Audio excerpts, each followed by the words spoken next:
experienced as voluntary. They are intrusive and unwanted, cause marked distress or anxiety in most individuals. The individual attempts to ignore or suppress these obsessions, for example, avoiding triggers or using thought suppression, or to neutralize them with another thought or action, for example, performing a compulsions or rituals, are repetitive behaviors, for example, washing, checking, or mental acts, for example, counting, repeating words silently, that the individual feels driven to perform in response to an obsession or according to rules that must be applied rigidly. तो obsession Uh, में क्या होता है, ये एक thought होता है बहुत ज्यादा, उससे हम बिल्कुल रिजिडली स्टिक हो चुके होते हैं। और जैसे कि फॉर एग्जांपल आता है कि हमेशा हाथ धोना है, कुछ भी काम करो, मेरे हाथ में जर्म्स आ जाएंगे। आप डोर लॉक करने गए, आप आपको पता है हमने डोर लॉक कर लिया, पहला चेक करा आपने, फिर आप दोबारा चेक करोगे, फिर भी सिक्योरिटी मिल जाएगी, उसके बाद भी आप वापस आओगे, चेक करोगे 3 बार 4 बार 5 बार 10 बार।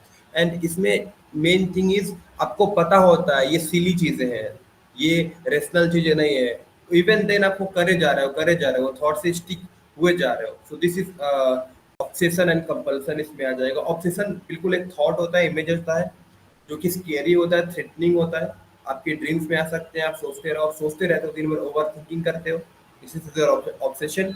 और उस ऑब्सेशन जब आते आते विचार आते आते आते एक्शन में आप एक एक्शन के साथ रिजिड हो जाते हो, वो ऑप्शन कंपल्सन में आ जाता है। ओके, आगे का मैं पढ़ नहीं पा रहा हूँ। कमल, हाँ, थैंक यू। वेट, तो ये होता है इसमें। वेट, जूम करिए और जूम करिए और जूम करिए।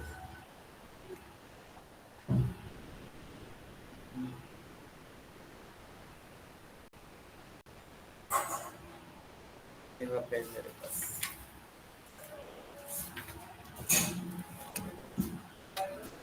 ये इंट्रूसिव होते हैं थॉट और ये अनवांटेड होते हैं, बिल्कुल कोई इसका कॉज नहीं होता। और इससे क्या होता है ना, इंडिविजुअल्स को धीरे धीरे चीजें करते करते एंग्जाइटी होने लगता है, ये बिल्कुल इरिटेशन होने लगता है इस घटने में, ओसीडी में। और इंडिविजुअल क्या करता है, सबसे पहले क्या करता है, इस चीज से निदान पाने के लिए, निपटने के लिए वो सप्रेस करता है चीजों को, कि मैं नहीं बताऊंगा, मेरे अंदर जो भी जहन में विचार चल रहे हैं मैं सप्रेस कर दूंगा, लोगों को नहीं बताऊंगा। और ये इससे क्या होता है कि सप्रेशन के जरिए सोचता है कि मैं इस एंग्जाइटी से कोप अप कर लूंगा, but this is not the way. ये तरीका नहीं है कोप अप करने का। एक मिनट, लैपटॉप में मैं स्क्रीन शेयर करना बंद करता हूँ, एक्चुअली मैं देख नहीं पा रहा हूँ चीजें। हाँ,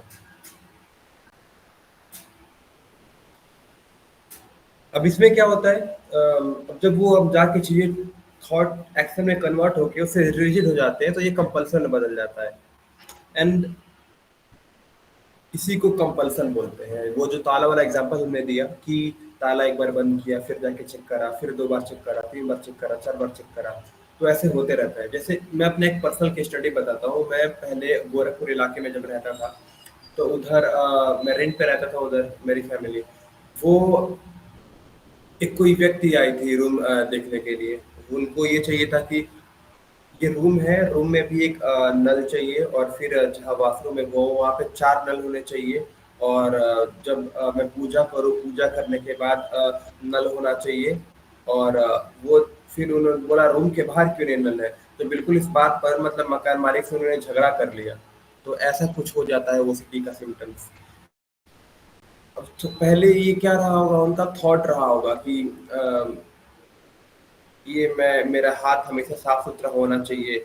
और उनसे बातचीत करा गया, मतलब कि उनके पति से तो बताया गया कि वो काफी वो उनका कलर ब्लैक था, तो उनकी जो घर वाले फैमिली मेंबर्स थे उनको बहुत ज्यादा बोला गया था कि आप ऐसे हो वैसे हो। तो उन्होंने ज्यादा ही अपने आप को बिल्कुल साफ सफाई करने के लिए वो थॉट उन्होंने सोचा, और वो आके हमेशा हाथ धुलना, हर जगह वैसे चीजें व्यवस्थाएं खोजते रहना, वो कंपल्सन में आ गया। तो ओसीडी का सिंपली ये चीज तो याद रहेगा। ऑब्सेशन में थॉट आता है, स्कैरी इमेजेस आते हैं, थ्रेटनिंग भी हो सकते हैं, तरह तरह की, बहुत सेक्सुअल भी होते हैं, ये गंदे विचार भी होते हैं कई लोगों के। अब इसमें अनएक्सेप्टेबल रहेगा चीजें तो वो थॉट बताता नहीं ये चीजें, और उसको इस वाले में ऑब्सेशन में क्या होता है ना, एक्चुअली पता होता है कि हाँ this is silly idea, this is not rational.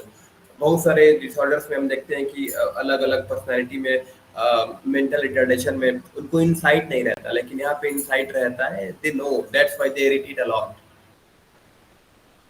तो कंपल्सन में सिस्टमैटिक चीजें होनी चाहिए, रिचुअल्स में होना चाहिए, मैनरिज्म होना चाहिए, ऑर्डरलीनेस होना चाहिए चीजों का, ये बिल्कुल फॉलो करते हैं। जरा सा भी मतलब ये कंबल है, हल्का सा सिकुड़न आ गया है, कितने गंदे हो तुम लोग, यहाँ मैं रहना नहीं पसंद करूंगा, ये पूरा पूरा धो डालो, हल्का सा तिनका दिख गया फ्लोर पे, ये mild moderate severe profound level के भी होते हैं, तो इसमें ये लेवल्स होते हैं। तो ये सारी चीजें हैं।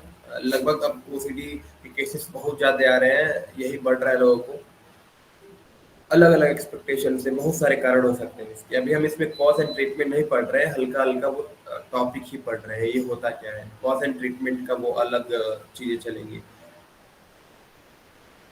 ठीक है। अब इसमें मेंटल एक्ट क्या हमें हमेशा है ना, इसमें क्या होता है, एंग्जाइटी होते रहता है व्यक्ति को, तो अक्सर आप देखोगे कुछ ना कुछ बोलता रहता है वो, कई सारे पेशेंट्स में ऐसा होता है, तो वो कुछ ना कुछ काउंटिंग करते रहेंगे हमेशा, 5 4 3 2 100 99 98, और ये एक्सट्रीम में होगा उनका, स्केड्यूल ही रहेगा एंग्जाइटी से बचने के लिए, और वो सड़क पे चलेंगे तो बहुत आगे।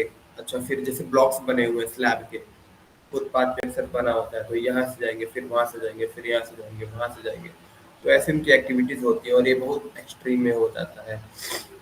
तो और क्या होता है इनमें, रूल्स को ये रिजिडली बिल्कुल फॉलो करते हैं, जो सिगमंड फ्रायड वाला सुपर ईगो है, तो उस टाइप का इनका चीजें आ जाती हैं।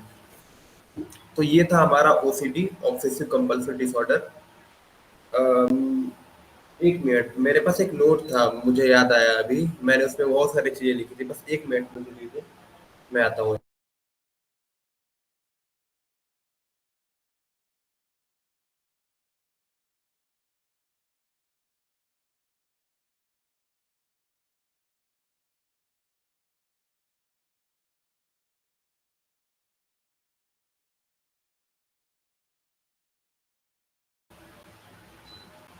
मैं इसे अगले क्लासेस में बता दूंगा, मैं भेज दूंगा इसको। एक्चुअली वहाँ पे बहुत सारी और भी चीजें लिखी हुई थी, और वो चीजें एक्चुअली अभी नहीं आ रहा है। अभी हम ओसीडी में एक और चीजें आती हैं, बॉडी डिस्मॉर्फिक डिसऑर्डर, हम इसके बारे में पढ़ते हैं। तो बॉडी डिस्मॉर्फिक डिसऑर्डर के बारे में कोई पढ़ेगा क्या प्लीज? शिवम जी हैं, अगर आप तो पढ़े, बहुत दिनों बाद हम मिले, वेलकम। मुझे दिख नहीं रहा एक्चुअली चीजें। Body dysmorphic disorder, yes. muscle dysmorphia, a form of body dysmorphic disorder almost exclusively in adolescent boys, consisting of preoccupation with the idea that one's body is too small or insufficiently lean or muscular. Individuals with this form of disorder actually have a normal looking body or are even very muscular. They also may be preoccupied with other body areas such as skin or hair.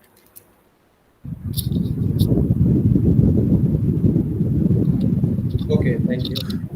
Actually यहाँ पे बच्चे आगे मेरे आए हुए, sorry for that.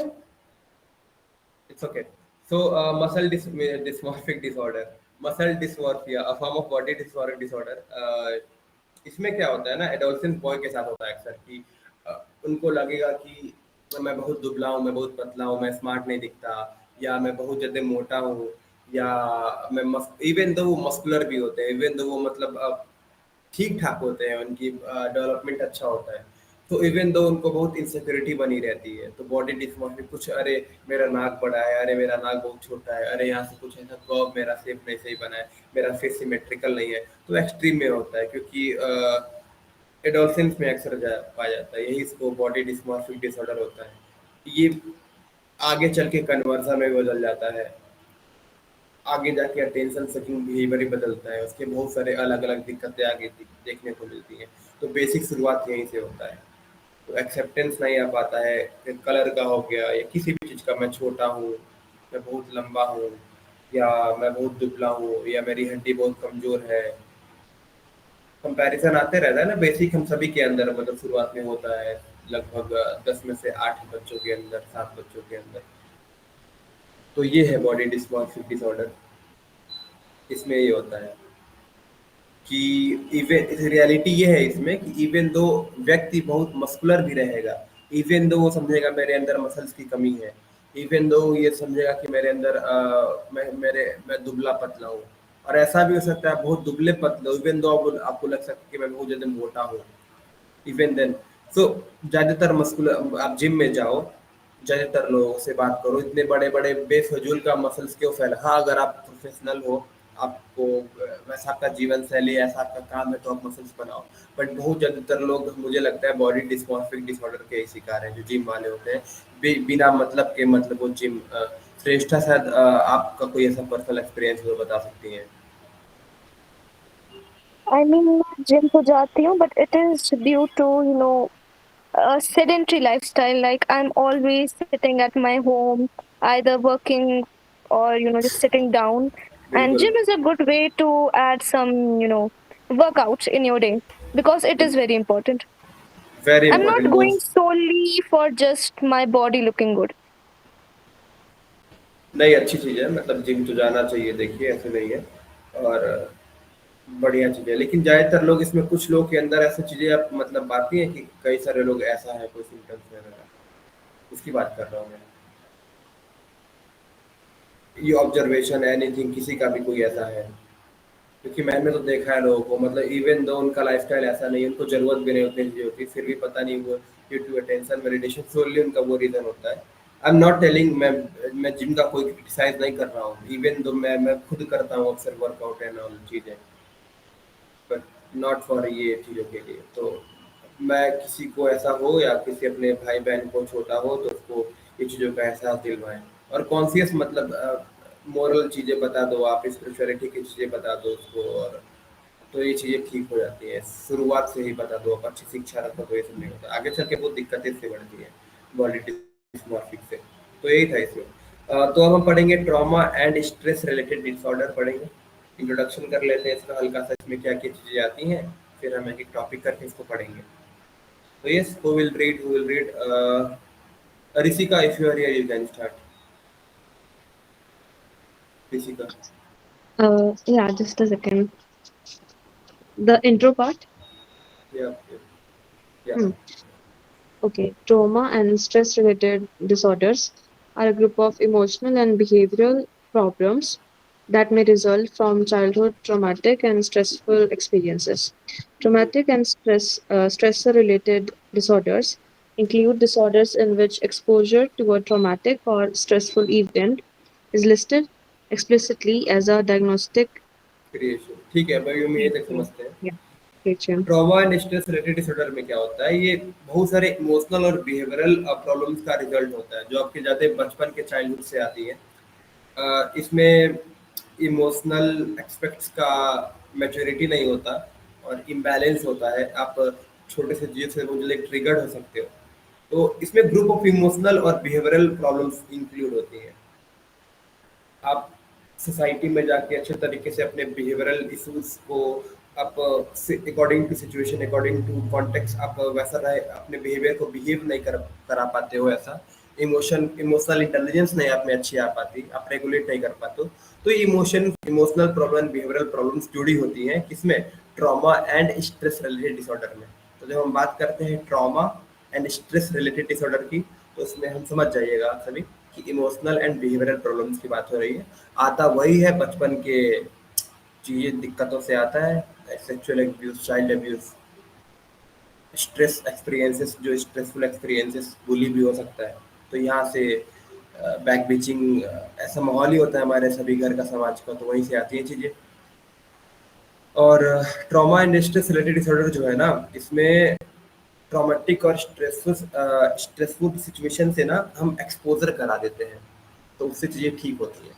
और इसके अलग अलग तरीके हैं, फ्लडिंग है, सिस्टमेटिक डिसेंट्रलाइजेशन है, सीबीटी है, कॉग्निटिव बिहेवियरल थेरेपी है, बीएमसीआर है, बेक इन्वेंट्री का बहुत सारी चीज़ें हैं, तो इससे चीज़ें ठीक हो जाती हैं। व्यक्ति पे डिपेंड करता है आपका जो दिक्कत है, माइल्ड है, मॉडरेट है, सीवियर है या प्रोफाउंड है, तो इसके अकॉर्डिंग चीज़ें ठीक करते हैं। तो ये इमोशनल और बिहेवियरल इश्यूज को ठीक करते हैं। अब हम साइकोडायनेमिक का अब तरीका सिग्मंड वाला साइको एनालिसिस भी यूज कर सकते हैं इसमें। क्लाइंट सेंटर थेरेपी टेक्निक्स, ये कार्ल रॉजर्स का भी काफी यूज होता है इसमें। क्लाइंट गेस्टाल्ट का भी चीजें ठीक होता है जो कॉग्निटिव एस्पेक्ट्स पे काम करता है होल तरीके से सभी को बायो साइकोसोशल मॉडल को लेकर, बायोलॉजी, साइकोलॉजी और सोशियोलॉजी को पूरा देखते हुए। तो चलिए आगे पढ़ते हैं इसमें स्पेसिफिक एक चीजें। तो पीटीएसडी की बात करते हैं, पोस्ट ट्रॉमेटिक स्ट्रेस डिसऑर्डर पढ़ते हैं इसके बारे में। अभी हमने ये तो नहीं पढ़ा, सॉरी, टू पढ़ लीजिए please, Rishika two, trauma and stress related. Trauma and stressor-related disorder include reactive attachment disorder, disinhibited social engagement disorder, post-traumatic stress disorder (PTSD), acute stress disorder, and adjustment disorder. Okay, तो यही है इसमें। Post traumatic trauma stress related disorder में क्या होता है, attachment disorder होता है। बहुत ज्यादा वियोग नहीं हो पाता लोगों का कि घर द्वार छोड़ के माता पिता से मामा को अटैचमेंट बहुत ज़्यादा हो जाता है, आप पेरेंट्स से डॉक्टर्स को बहुत ज़्यादा हो जाता है, तो बहुत ज़्यादा उससे एंग्जाइटी, परेशानी, डिप्रेशन में चले जाते हैं। तो ये दिक्कतें आती हैं उसमें। फिर उसके बाद आपका डिसरिमेंट सोशल इंगेजमेंट, आप ज़्यादा लोगों से मिलजुल नहीं कर पाते हो, ज़्यादा इजली आप ट्रस्ट नहीं कर पाते हो, मिसट्रस्ट की चीज़ें आप में ज़्यादा दिक्कतें आती हैं। ये बचपन से ही आती हैं, एरिक एरिक्सन वाले थ्योरी में हमने पढ़ा था साइकोसोशल में। और फिर उसके बाद पीटीएसडी होता है इसमें। फिर उसके बाद एक्यूट स्ट्रेस चीज़ें, ये सारी दिक्कतें होती हैं। एडजस्टमेंट नहीं कर पाते हो, अकॉर्डिंग टू सिचुएशन आप एडॉप्ट नहीं कर पाते हो। और पोस्ट ट्रॉमेटिक स्ट्रेस डिसऑर्डर को भी हम डिटेल में पढ़ने वाले हैं। तो पढ़ते हैं इसमें क्या है पोस्ट ट्रॉमेटिक स्ट्रेस डिसऑर्डर। कौन पढ़ेगा? एक मिनट, मैं हम साथ तो चल रहे हैं ना, चीज़ें समझ में आ रही है ना सभी को? तो हम सब कर सकते हैं। कुछ पूछना है तो आप क्वेश्चन कर सकते हैं। साक्षी आप पढ़िए पोस्ट ट्रॉमेटिक स्ट्रेस डिसऑर्डर। इसके कुछ एडिशनल फैक्चुअल चीजें हैं और वो हम ग्रुप में सेंड कर देंगे। हैं वो हमारा नोट्स है प्रॉपर, मैंने बहुत खोजा, आज मुझे मिल नहीं रहा है, really sorry.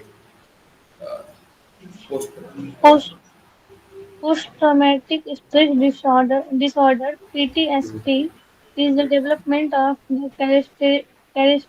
characteristic symptoms following exposure to one or more traumatic events. The clinical presentation of PTSD varies varies varies varies varies.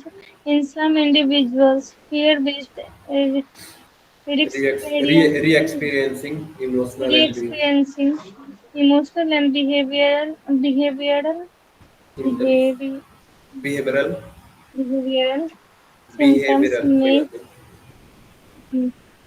May predominate in others anhedonik and anhedonic anhedonik or and sorry or बहुत नया dysphoric नया शब्द mood है इसमें। state and इससे आगे नहीं है। हाँ, इतना है, पढ़ते हैं पहले।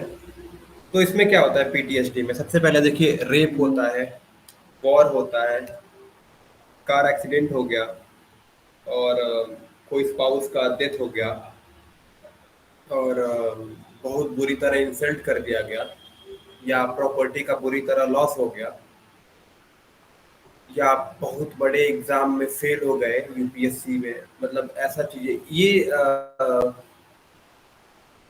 एक बहुत बड़े नेता, राजनेता, ये बुरी तरह पार्टी में हार गया, एक ये चीजों से ना एक फैमिन पड़ गया, भुखमरी पड़ गया। तो बड़े बड़े ट्रेजेडी से पीटीएसडी आता है, छोटे मोटे डेली हेसल से, केओस से नहीं आता PTSD. Rape, war, car accident, पूरा प्रॉपर्टी का लॉस हो जाना, बहुत करोड़ों अरबों का या लाखों का, सबका अलग अलग। तो इस वजह से आता है पीटीएसडी। क्लोज वन का, परिवार वालों का मृत्यु हो गया, या रेल हादसा हो गया, वो प्लेन हाईजैक हो गया, या प्लेन क्रैश हो गया, अब भूकंप आ गया, नेपाल में जैसे आया, लैंडस्लाइड हो गया, तो इन सारे चीज़ों से post traumatic stress disorder create होता है। और एक बार आपके ज़हन में वो डर यहाँ पे बैठ जाता है, ज़हन में बैठ जाता है, जल्दी निकलता नहीं है। आप एक्सप्रेस नहीं, रेप हो गया बुरी तरह सेक्सुअलाइज़ कर दिया गया चीज़ों को, बुरी तरह, बहुत बुरी तरह डाँट दिया गया, फिज़िकल अब्यूज़ कर दिया गया। वो बैठ जाता है बचपन, वो आप बोल ही नहीं पाते हो, अटकते रहते हो उस चीज़ों को लेकर, और वो हमेशा आपको परेशान करती रहती हैं। नींद में आता है चीज़ें वो, और वो आता है तो पैनिक अटैक लेकर आता है, कई बार दम घोंटू होता है वो। तो पीटीएसडी में ये सारी चीज़ें होती हैं। कई बार तो इसका बायोलॉजिकल रीज़न देखा गया कि नस होती है, वो नस का नाम मैं भूल रहा हूँ, नोट से बहुत अच्छे से था। तो वो नस दब जाती है वहाँ से पूरा, वो वहाँ से पूरा प्रॉपर सिग्नल नहीं आ पाता, तो उस वजह से दिक्कतें होती हैं। तो बायोलॉजिकल चीज़ें भी होती हैं यहाँ पे, उसको भी जाके सही चीज़ किया जाता है। साइकोटिक ड्रग का यूज़ किया जाता है, किसी एक एलिमेंट्स की कमी होती है। तो ये सारी चीज़ में होती है पीटीएसडी में। पोस्ट ट्रॉमेटिक स्ट्रेस डिसऑर्डर, इसमें सिम्टम्स में क्या होता है, बहुत सारे इवेंट्स एक साथ होते हैं। डिप्रेशन होगा, मैनियक भी आ जाएगा, आप पैनिक अटैक भी आ जाएगा। तो बहुत सारे सीरीज इवेंट साथ साथ चलते रहते हैं इसमें पीटीएसडी में। अब क्लिनिकल रिप्रेजेंटेशन पीटीएसडी का देखें तो ये वैरी करता है अलग अलग vagus nerves. I am sorry, I don't know, मैं श्योर नहीं हूँ। आई विल, मैं मेंशन कर दूंगा आने वाले क्लासेस में, या मैं ग्रुप में मेंशन कर दूंगा, ठीक है। तो ये है उसमें।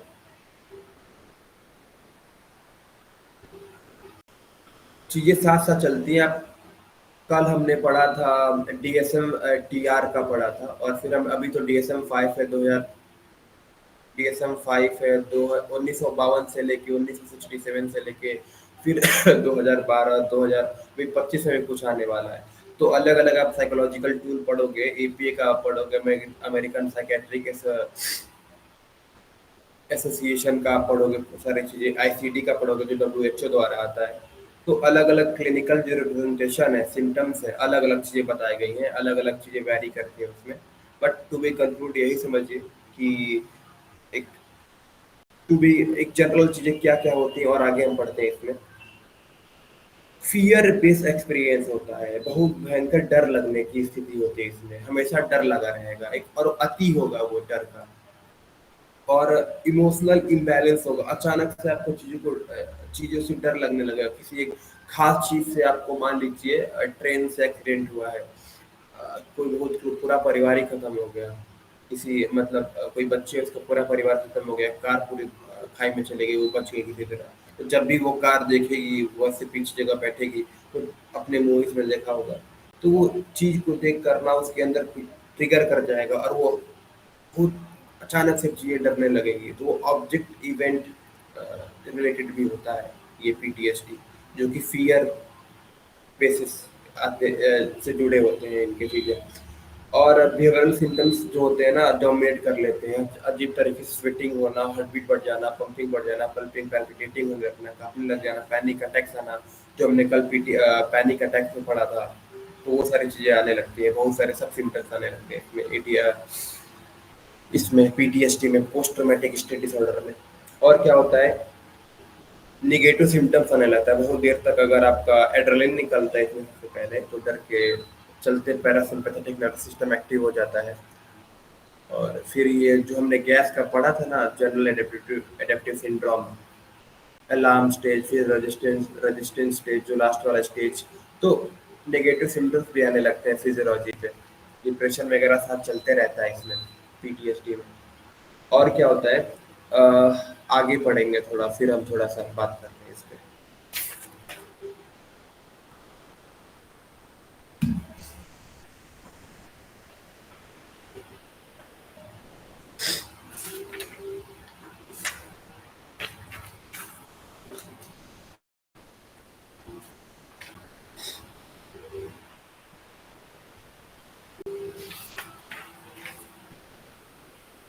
यस, शिवम आप पढ़ेंगे क्या?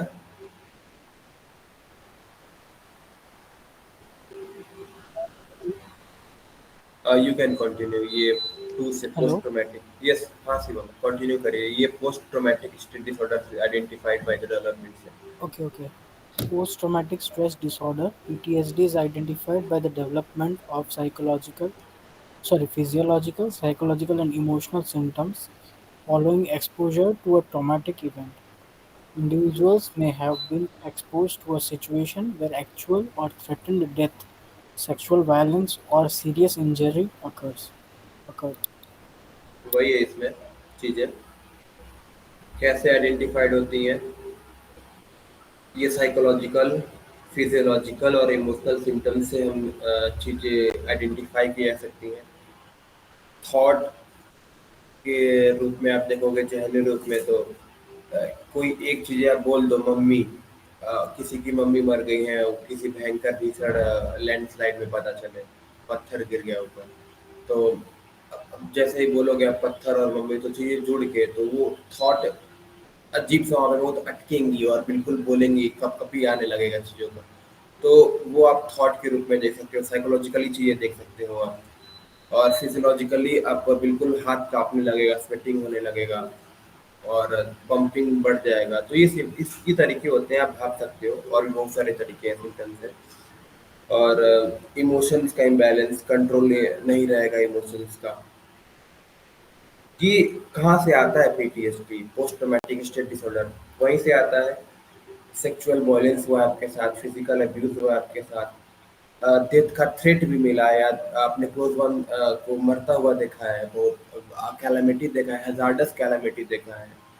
तो ये सारे सीरियस इंजरी से, आप बाइक एक्सीडेंट हो गया, ट्रक एक्सीडेंट हो गया, आप 50 चीज़ें हैं, क्लास हो गया, तो उससे चीज़ें आती हैं। ये रेप हो गया, वॉर से बहुत सारे आर्मी वाले पर्सन आते रहते हैं। अगर अगर आप जाके देखो, वहाँ पे ऑब्जर्वेशन करो, यहाँ पे लखनऊ में नूर मंजिल वगैरह में, आगरा वगैरह में जाके देखो आप, तो सब वही आर्मी वाले लोग, कितने सारे लोग आते हैं, वो देखे रहते हैं, तो कोप अप नहीं कर पाते हैं। हाँ, शुरुआत की पता चला 2 साल ठीक रहे, वो महीने भर ठीक रहे, 6 महीने बाद जाके चीज़ें सामने आ गई, जब खाली हुए। अभी तो वार में, युद्ध में बिजी हैं, वहाँ पे दोस्तों के साथ बातचीत कर रहे हैं, और काम में बिजी हैं, बिल्कुल कोई दिक्कत नहीं। बट कभी अकेले बैठा, पता चला बिल्कुल अकेलापन आ गया, तो सोचते सोचते सोचते कोई थॉट, अरे वो याद आ गया, तो अचानक से पीटीएसडी फिर आ जाता है। ऐसा चीज़ें भी हो जाती है, कभी कभी आ रही पड़ती है उसके साथ। ऑब्जर्वेशन है मतलब ये, इसमें और डिटेल में हम पढ़ सकते हैं, पूरा इसका तो टॉपिक ही है।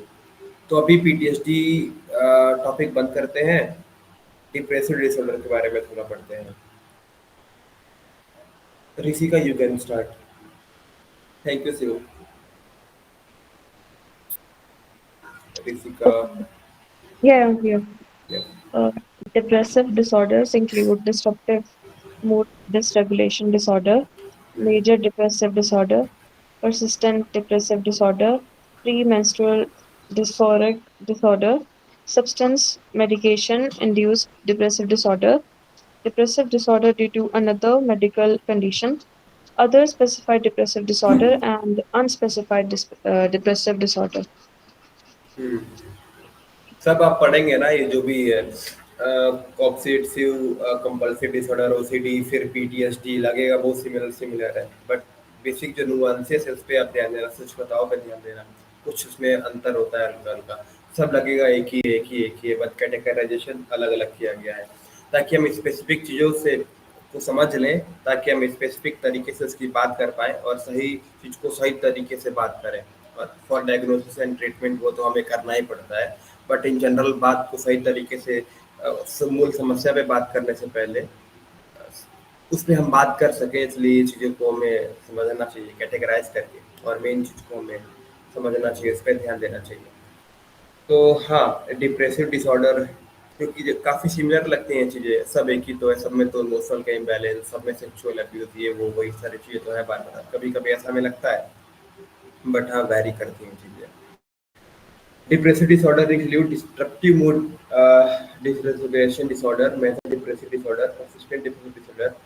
तमाम प्रकार के डिप्रेशन मतलब होते हैं वो, फेज 1, फेज 2, फेज 3 होता है, फिर एक कभी मैनियक, कभी डिप्रेशन, और फिर इसका अलग अलग सीरीज चलते रहता है, तो उसके अलग अलग सिम्टम्स होते हैं, उसका अलग अलग तरीके से डायग्नोसिस होता है, सब इसमें दिया हुआ है।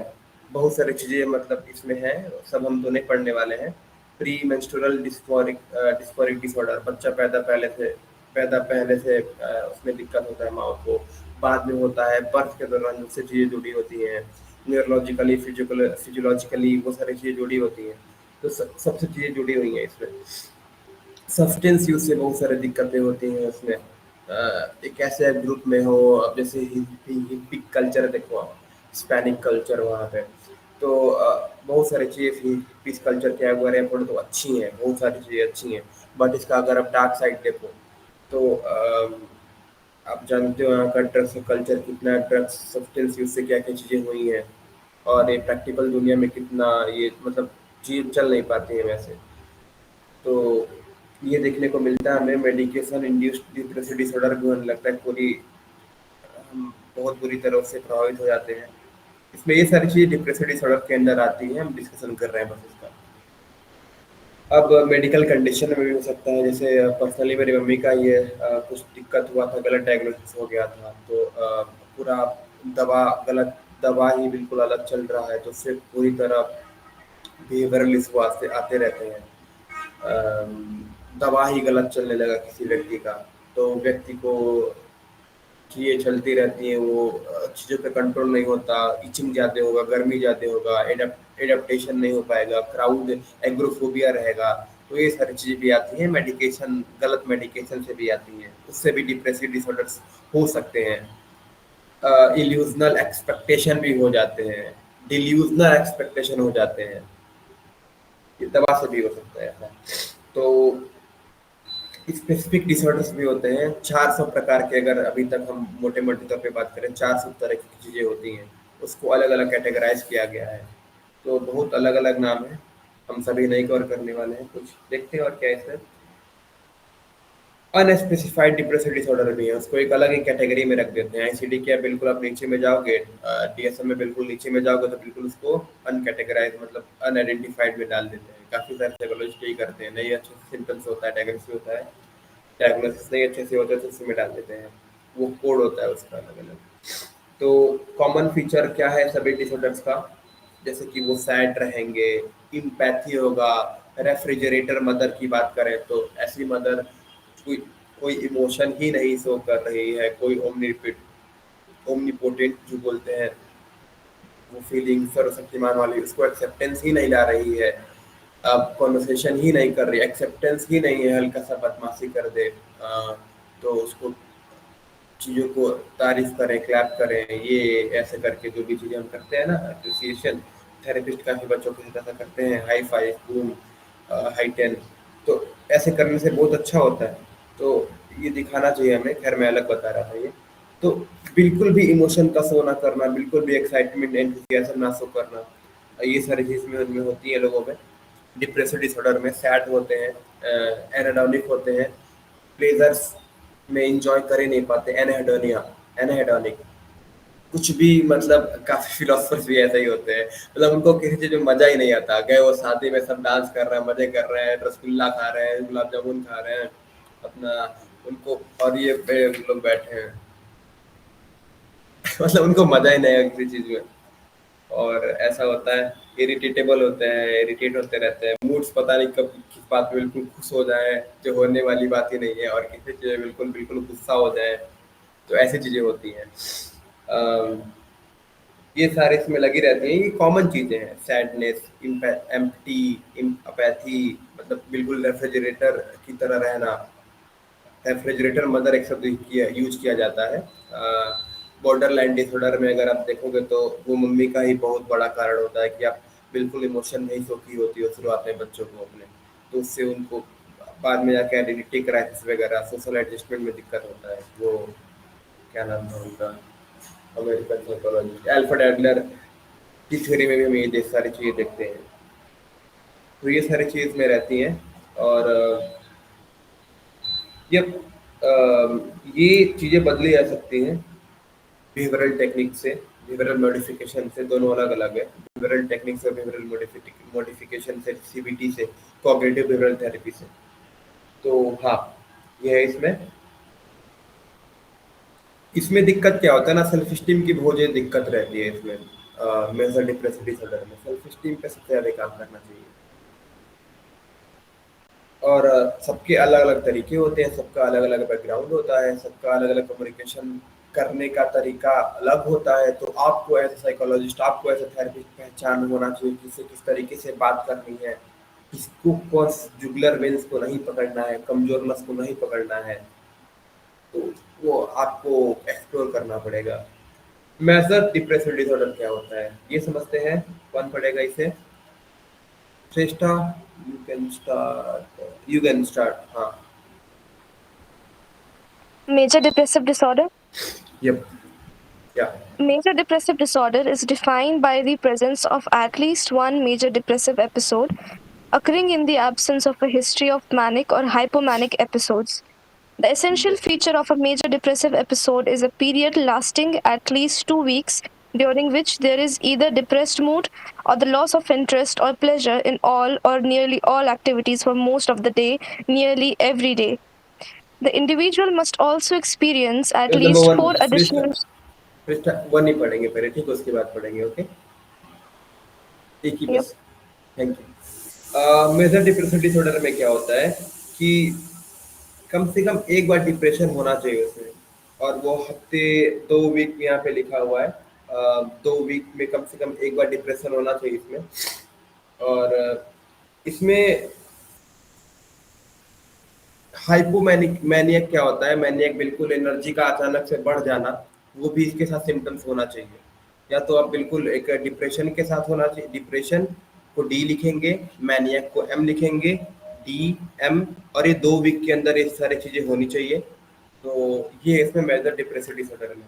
उसके बाद इसमें क्या आता है, 2 हफ्ते तक ये चलता रहता है चीज़ें, डी और एम, डिप्रेशन और मैनियक वाला सिम्टम्स। और ये हाइपोमैनियक होते हैं। हाइपोमेनिया और हाइपोमेनिया अलग अलग होता है, हाइपरमेनिया अलग होता है। ये हम कभी और समझेंगे।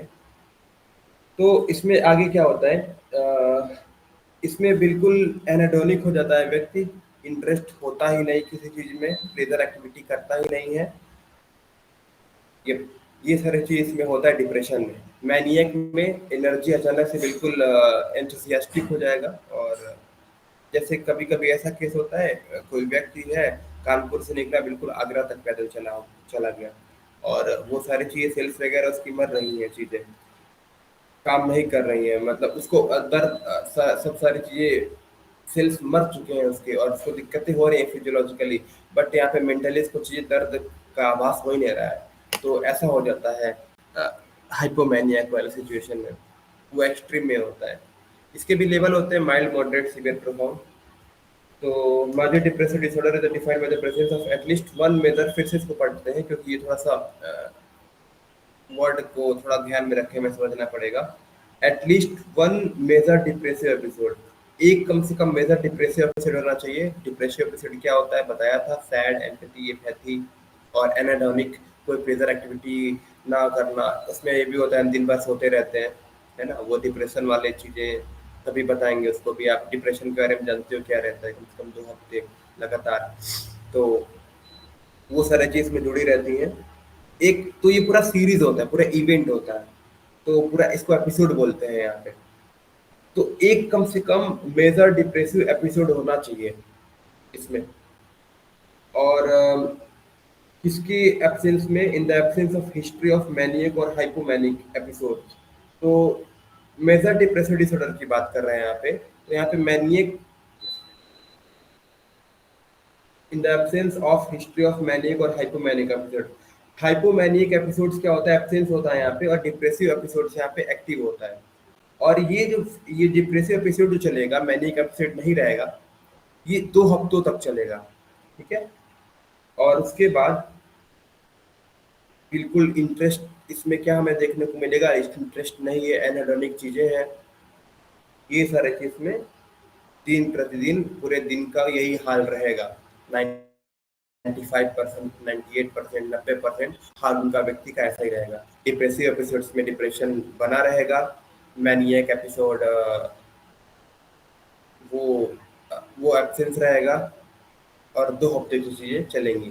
तो ये अगर उसमें हाइपोमैनिक वाली चीज़ें एब्सेंस है, वो नहीं है, और डिप्रेसिव एपिसोड वाले चीजें हैं, डिप्रेशन है आपको, ठीक है, एक चीज है टिक डिप्रेसिव एपिसोड, और क्रॉस क्या, मैनिक और हाइपोमैनिक एपिसोड, और फिर ये चली कब तक, 2 हफ्तों तक, और तो हम क्या बोलेंगे उसे, मेजर डिप्रेसिव डिसऑर्डर बोलेंगे। और ये कब तक चलेगा, 2 हफ्तों तक चलेगा। और रवैया कैसा रहता है व्यक्ति का, पूरे दिन में कैसा रहता है, वो सैड रहेगा व्यक्ति, और एनहेडोनिक रहेगा, प्लेजर एक्टिविटी में वो इंजॉय नहीं कर पाएगा व्यक्ति, ऐसा उसका पूरा रहता है लेखा जोखा। श्रेष्ठा दूसरे से पढ़ेंगे। The The individual. individual must also experience at least four additional symptoms during the same 2 week period, drawn from a list that includes changes in appetite or weight, sleep, and psychomotor activity, decreased energy, feelings of worthlessness or guilt, difficulty thinking, concentrating, or making decisions, or thoughts of death, suicidal ideation, a suicide attempt, or a specific plan for suicidal behavior. तो individuals ये भी experience वो किया, मतलब ऐसा compulsory है, वो करेगा ही करेगा, मोस्ट केसेस में अक्सर वो करता ही करता है, इसमें है कि 2 पीरियड में क्या होगा व्यक्ति के साथ, 2 हफ्तों तक ये चलेगा depressive disorder, major depressive disorder चलेगा उसमें। इसमें क्या करेगा वो व्यक्ति, एनर्जी बिल्कुल डिक्रीज रहेगी, एनर्जी रहेगी ही नहीं। कभी कभी ऐसे व्यक्ति उंगली तक नहीं उठाना चाहते हैं, इतना वो पलक आंख बंद किए हुए हैं, तो आंख नहीं खुलेगा उनसे बिल्कुल ऐसा। तो इतनी लेवल की इसमें एनर्जी डिक्रीज हो जाती है कई मामलों में। और वेट अचानक से मतलब बिल्कुल बढ़ेगा, घटेगा, ड्रास्टिक चेंज होगा, भूख लगेगा ही नहीं, या बहुत बिंज ईटिंग करने लगेंगे, बहुत ज्यादा हो सकता है ऐसा। स्लीप, सर्कैडियन सिस्टम, सोने का, उठने का, जगने का, नींद ही नहीं आएगी, या पता चला दिन भर सोते रहे। तो ऐसा चीज इसमें हो सकता है। और कंसंट्रेट करने में आपका ध्यान ही नहीं रहेगा, किसी चीज में स्पेसिफिक अटेंशन जाएगा ही नहीं, 50 चीजें एक साथ दिमाग चलेगा, पढ़ोगे आप जाके वहीं अटक जाओगे, उसके आगे बढ़ ही नहीं पाओगे। Somatic symptoms related disorder include somatic symptom disorder, फिर आगे लिखा है नहीं, somatic symptom related disorder include somatic symptom, फिर कहीं और, अरे कल उसने मेरे को ये बोला था, उसके बाद मुझे क्या बोलना चाहिए था, अरे मैं कितना बुरा हूँ, मैं कितना इंफीरियर हूँ। तो ये सारी चीजें दिमाग में 50 चीजें, अरे उसको ऐसा में मुझे ये बोल देना चाहिए था, अरे आगे क्या होगा, मैंने देखो 5 साल पहले ऐसा नहीं किया था, कुछ भी मतलब थॉट वगैरह ऐसे चेंज होते रहता है, कंसंट्रेट आप कर ही नहीं पाते हो चीजें। तो साइकोमोटर एक्टिविटी में आपको मतलब दिक्कतें होने लगती है, क्रिकेट वगैरह, बैडमिंटन वगैरह खेलते हो, कुछ भी नहीं मन करेगा, नहीं खेलना यार, हटो। वॉकिंग करना नहीं करना, कौन चले इतना, तो जिम करने जा रहे हो, नहीं करना जिम। तो बिल्कुल ये एक्टिविटीज में, एथलेटिज्म में बिल्कुल आप विड्रॉन हो जाओगे, ऐसे ही होते इसमें चीजें, क्योंकि एनर्जी डिक्रीज रहेगी, गिल्ट बहुत ज्यादा होगा, वर्थलेसनेस बहुत ज्यादा लगेगा, मैं क्या अपने माता पिता के लिए कुछ कर ही नहीं पाऊंगा, मैं समाज के लिए क्या कर रहा हूँ, मैं बस केवल अपने लिए जी रहा हूँ, बहुत गिल्ट वाली फीलिंग आएगी उसमें, कि मैं कितना स्वार्थी हूँ, मैं कितना ऐसा कुछ भी कोई व्यक्ति बोलेगा, हाँ सही बोल रहा है, मुझे सच में मैं बिल्कुल नाकाबिल हूँ, तो ऐसी सारी चीजें अक्सर लगी रहती है उसमें। मेजर डिप्रेसिव डिसऑर्डर में 2 हफ्तों के दौरान ये सारी चीजें चलती रहती है।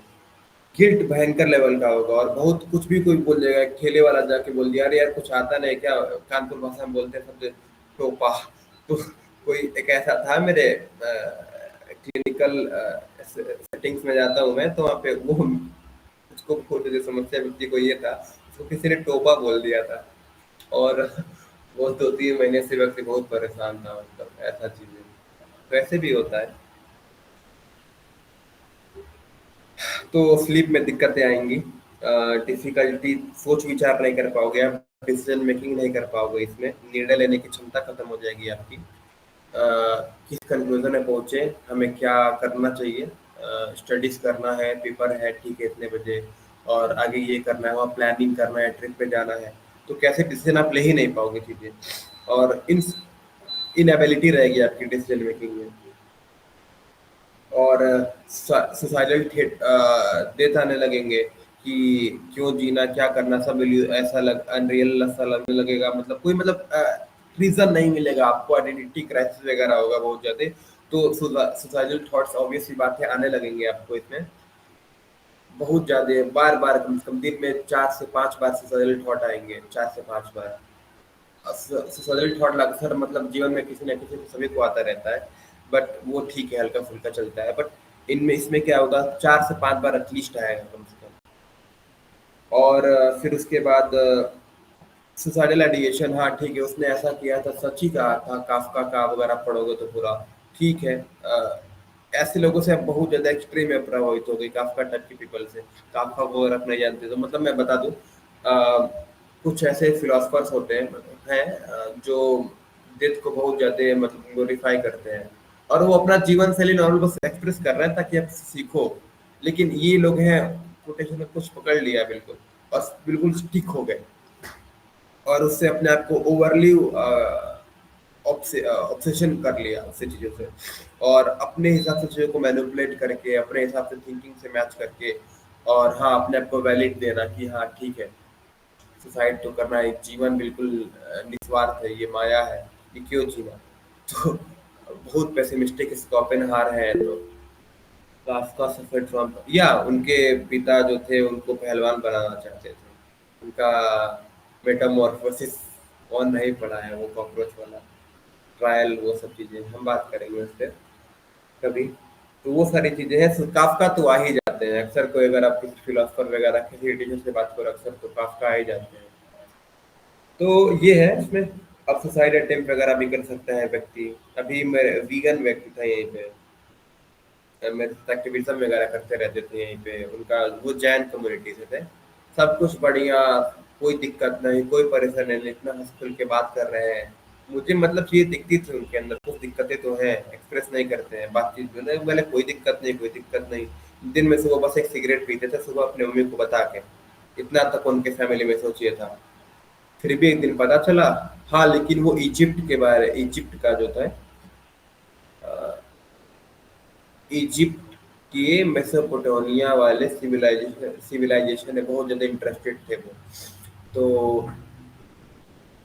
वो पढ़ते रहते थे सर, जिससे उन्होंने डिवीजन को मैच करा, और जाके पता चला ट्रेन की पटरी से कूद गया, सामने उनका मृत्यु हो गया।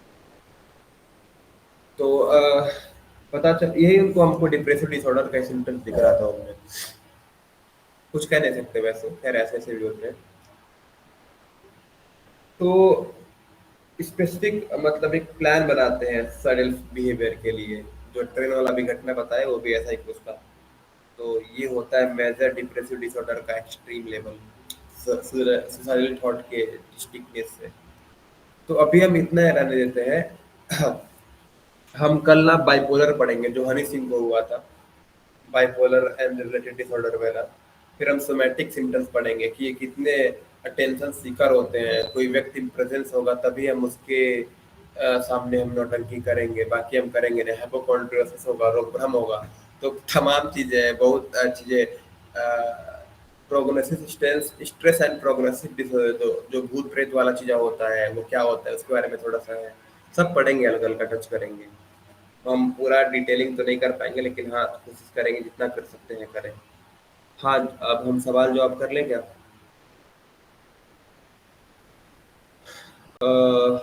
Okay okay okay okay. वो काफका एग्जिस्टेंशियलिस्ट, वो एग्जिस्टेंशियलिस्ट थे। जीन पॉल सार्त्र हो गए, फिर आपके काफका हो गए, कल्बेर कामू, तो उनको एब्सर्डिज्म अलग ही है। तो ये लोग एग्जिस्टेंशियलिस्ट माने जाते थे। ये फ्रेडरिक नीचे हो गए, एक्सिस्टेंशियल, मैं क्यों हूँ, कैसे, एलिस्ट नाहिलिज्म। और एग्जिस्टेंशियलिस्ट में डिफरेंस क्या होता है? नाहिलिज्म बौद्धिज्म टाइप का है, ये दुनिया बिल्कुल जीने लायक है ही नहीं, दुनिया दुख है, स्वर्ग है। और अस्तित्ववादी क्या होते हैं, ये फिलोसफी का वैसे पार्ट है, लेकिन बताते हैं, बात करते हैं। एग्जिस्टेंशियलिस्ट इसमें क्या होते हैं, ये हर चीज पे सवाल करते हैं, what is the meaning of my life.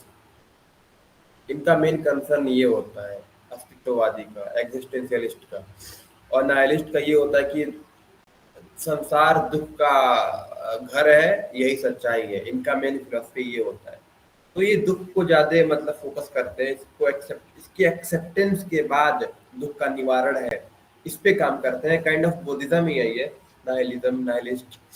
और एक्सिस्टेंशियलिस्ट एपिस्टेमोलॉजिकल होते हैं थोड़े से, मतलब सवाल करना, creating my life, you are the creator of your destiny. इसके बाद चीजें निकलती हैं, आप सवाल करते हो तो सार क्या है पूरे चीजों का, ये जीवन क्या है। तो एक्सिस्टेंशियलिज्म में ये होता है। नाइलिस्ट हुआ ना।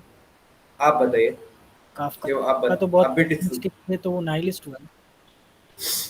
काफका, काफका का अगर आप ये पढ़ेंगे, मेटामॉर्फोसिस पढ़ेंगे, तो आपको लगेगा कि ये थोड़े नाइलिस्ट हैं।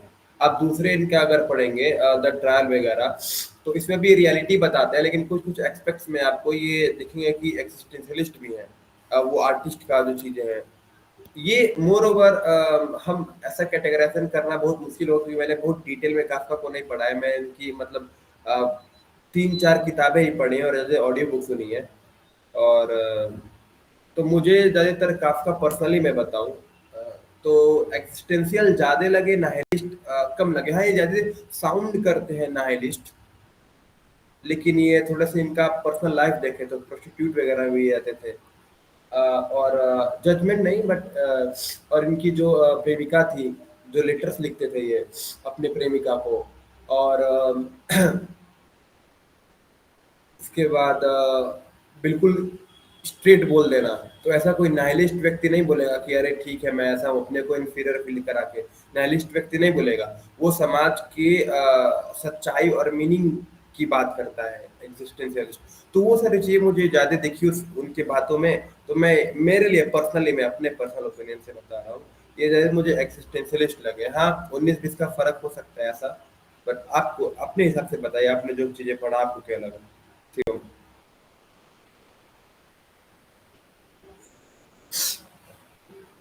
इनकी लाइफ के बारे में बात जो करेंगे। नाइलिस्ट, मुझे वो थोड़ा नाइलिस्ट ज्यादा लगा कैसे? मेटामॉर्फोसिस पढ़ने के बाद। हाँ, वो अपने पिता का कहानी। आप बताइए पहले, मैं सुनना चाहूंगा आपको पहले। ओके, हम इस पे थोड़ा बाद में बात करेंगे, आई थिंक थोड़ा। ठीक है, ठीक है। अ,